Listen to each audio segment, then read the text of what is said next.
السلام علیکم ورحمۃ اللہ وبرکاتہ۔ اللہم صلی علی سیدنا محمد وعلی آل سیدنا محمد وبارک وسلم۔ آج 8 اکتوبر ہے اور آج 8 اکتوبر کی مناسبت سے دل بہت زیادہ رنجیدہ ہے اور غمزدہ ہے۔ اوپر سے ایک خبر یہ کہ چارسدہ کے 2.5 سالہ بچی کے ساتھ زیادتی کے بعد قتل، تو دل اور بھی زیادہ افسردہ اور دل خون کے آنسو رو رہا ہے۔ اس سے پہلے 8 اکتوبر 2005 کے زلزلے کی یاد میں دل ویسے بھی رنجیدہ اور غمزدہ تھا، اوپر سے اس طرح کی خبر سن کر دل اور غمزدہ اور رنجیدہ ہو گیا۔ کیا گزر رہی ہوں گی ان والدین پر جن کے بچوں کے ساتھ اس طرح ہوتا ہے۔ اللہ تعالی ہم پہ رحم اور کرم فرمائے۔ ناظرین، در حقیقت اگر دیکھا جائے تو آج کل یہ کیسز کچھ زیادہ ہی ہو گئے۔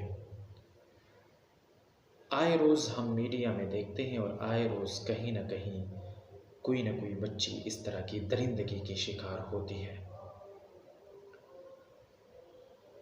وجوہات تو اس چیز کی بہت زیادہ ہے، فحاشی اور عریانیت انتہائی حد کو چھو رہی ہے۔ میڈیا مدر پدر آزاد اور فحاشی اور عریانیت کی ٹاپ پوزیشن پر ہے اس ٹائم۔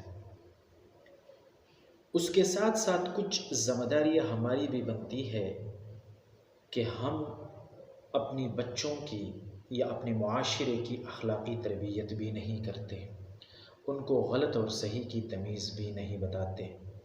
شروع میں ان کی چھوٹی غلطیوں کو نظر انداز کر دیتے ہیں، بعد میں وہ چھوٹی غلطیاں قطرے قطرے سے دریا بن کر بڑی غلطی بن جاتی ہے۔ کہتے ہیں کہ ایک چور کو پھانسی کی سزا ہو گئی اور اس سے آخری خواہش پوچھا گیا، تو اس نے بتایا کہ مجھے اپنی ماں سے ملنا ہے۔ اس کے ماں کو پھانسی گھاٹ لایا گیا، بچے سے ملوایا۔ بچے نے کہا، ماں میں ویسے بھی مر رہا ہوں، میرا آخری وقت ہے، میں آپ کی زبان کو چومنا چاہتا ہوں۔ محبت کی ماری ماں نے اپنی زبان بچے کو چومنے دی، بچے نے وہ زبان پکڑ کے جھٹک کر کینچی اور گدی سے نکال دی۔ جلاد اور اس وقت سرکاری اہلکاروں نے اس کو کافی ملامت کیا اور کہا کہ تم تو بدبخت انسان ہو، تم تو ویسے بھی اب مر رہے ہو اور اب اوپر سے تم نے ایک اور بڑا جرم کر دیا کہ اپنی ماں کی بےعزتی کی اور اپنی ماں کی توہین کی اور اس کی زبان کھینچ لی۔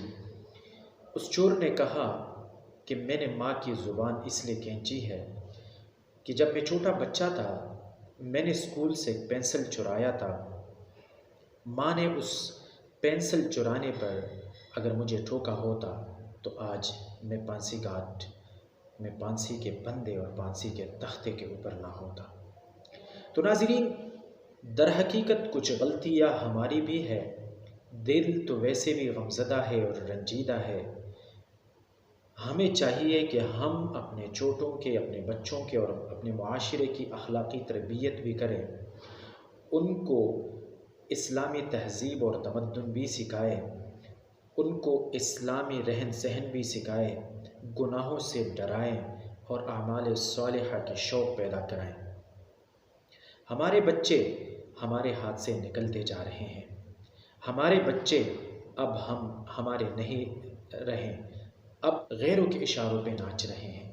آج اگر ہم نے اپنے بچوں کا خیال نہیں کیا، ان کو اسلامی تربیت نہ دی اور اخلاقی تربیت نہ دی، تو خدا نخواستہ کل کلا ہمارے بچے بھی اس طرح ہو سکتے ہیں۔ خدا را اپنے بچوں کو ڈاکٹر ضرور بنائیں لیکن ایک اچھا مسلمان بھی بنائیں، اپنے بچوں کو انجینئر بنائیں لیکن ایک اچھا مسلمان بھی بنائیں۔ اپنے بچے کو ایک اچھا شاپ کیپر ہونے کے ساتھ ساتھ ایک اچھا مسلمان بھی بنانا چاہیے۔ ہمیں اپنے بچوں کی فکر کرنی چاہیے۔ چارسدہ کے اس واقعے کو دیکھ کر، سن کر، محسوس کر کچھ بولنے کی ہمت نہیں ہو رہی۔ اللہ تعالیٰ ان والدین کو صبر جمیل عطا فرمائے، اور جن درندوں نے یہ کام کیا ہے اللہ تعالیٰ ان درندوں کو نیست و نابود فرمائے۔ اللہ تعالیٰ ان درندوں کو عبرتناک سزا دے کر عبرت کا نشان بنائے۔ اللہ تعالیٰ ہم سب کا حامی و ناصر ہو۔ السلام علیکم ورحمۃ اللہ وبرکاتہ۔